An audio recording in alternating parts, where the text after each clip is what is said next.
some bizarre circumstances, we know Mitt Romney's gay, and we're just like, you know what, fine, he gets nominated. Yeah. Would that still cost him the election? Yes. Yes. Okay. There's such a witch hunt. There's just like, there's such an attack by such a large group of people that even after all this time, it probably would still cost him the election. Yeah, it's okay, still relatively okay, new. I gotta get this out.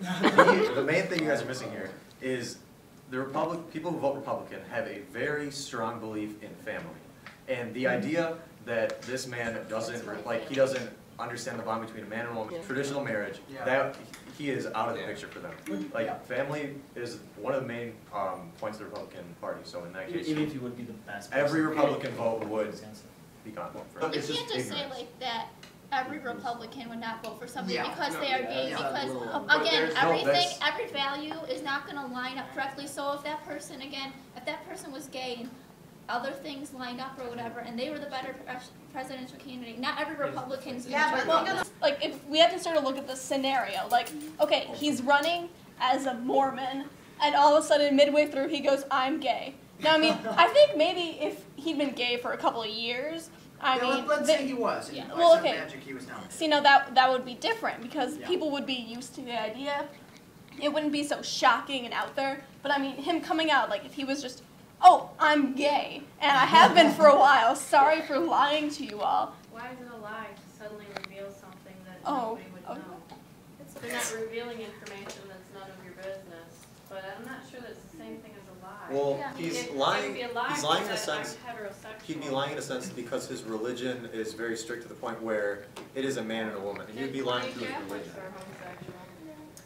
There's always a string of, but like. Follow all of the tenets of the religion. Let's say There's a difference between Mormon. Mormon is much more strict than Catholic in the sense that between the man and the woman, like the marriage, that is set in stone. So that'd probably be the biggest reason why it'd be such a surprise and such a problem. most likely, if somebody has something as big as that, your morals are not going to totally line up. I think you said it perfectly. Which was what I was trying to get at. The assumption is, and it's usually a correct assumption, an atheist and or a homosexual is probably not going to line up with the morals of the Republican Party, and they're associated with that. So even if an atheist said, no, I'm pro-life, I really don't think gay people should be getting married, they're not likely to get enough votes for the nomination, let alone the office. That's what people were brought up to be raised as. That's what their parents were taught as. I mean, that gets into like tabula rasa and how people were, like morals were placed upon them. It's sort of hard to go against that.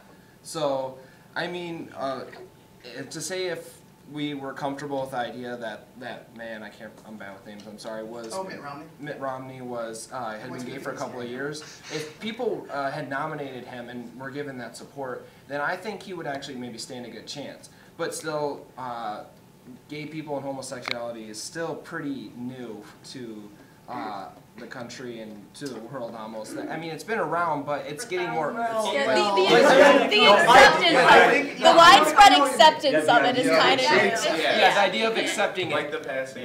Like it's getting more and more that more people are accepting it. Just like black people have been around for thousands of years too, and we weren't exactly accepting of them. I mean, if you look at the time poll on that one too, like in the 1930s, there was way less than 94% of who said they would.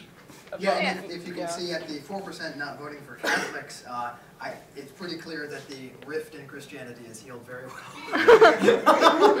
That's a great way to phrase it. 500 years old. Yeah. So I mean, I think maybe like 2020, that percentage of like yeses for voting for homosexuality will be a lot more. You know. Yeah, it's steadily increasing. Yeah.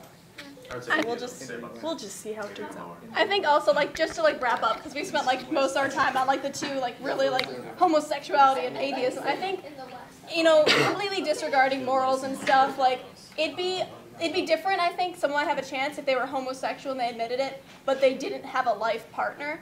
Because I think we saw it in class when people when we watched the 6 Feet Under, and some people were covering their faces so that they didn't have to see the two guys kiss. I think people, if someone had a life partner, it would make people less likely to vote for them because they know that as president, they would see them and their life partner on the TV. First lady I think that's very And they would be way too uncomfortable with that thought, like seeing them together in public to let it happen. I don't think this country is ready for something of that extent. You know?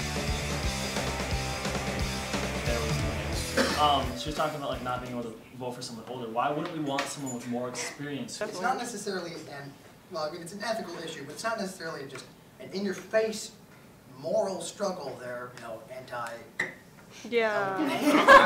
But yeah, I don't really the understand argument that against one. would probably be, he's likely to die. I don't know, and this might come off as really awful, but I think the other thing about an older president, which I would vote for if I really believed they had a lot to bring to the table, but this presidency is really stressful, and we've all seen presidents come in colored and then gray hair. That's But true, yeah. what effect will it take on his health? Is he going to die at the end of his office? I hate to say that, but Obama looks 10 years older. that's horrible! No, first it's time in the whole office, Totally true. cock over and up. What if he does a good job? Well, we also have to remember who this is about. This is 72 years of age, which, if I'm not mistaken, is exactly how old John McCain was. And we're not talking like spry old grandpa rundown. Hey, I'm just running another marathon. John McCain, he's not obese, but he's a little overweight. That's fine. He's an old gentleman. He's crippled from war. He's a bit cranky. He's had a lot of skin cancer. He had melanoma removed at least once or twice during his campaign. There may be some concerns that the old person is set in their ways or that they're cranky, but in regards to someone in ailing health, it's a legitimate concern. I think something that we're really forgetting about this, even though I think that it might overtake their life because it is so stressful, like Brianna said, and I don't think that's a bad thing to say. I think it's being honest and truthful.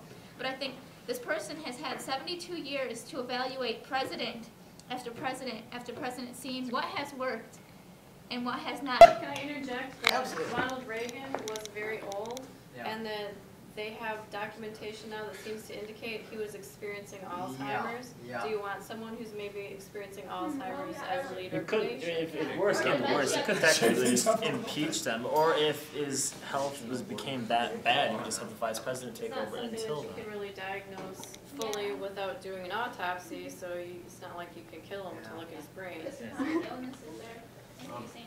When you guys said that since he's so old, he's lived through all these different presidents, that has nothing to do with it at all. You can be a young candidate and you look through the history books and see what's happened. You know exactly what happened through all these. Just because you didn't live through those times doesn't mean you can't understand what happened, what was right, what did.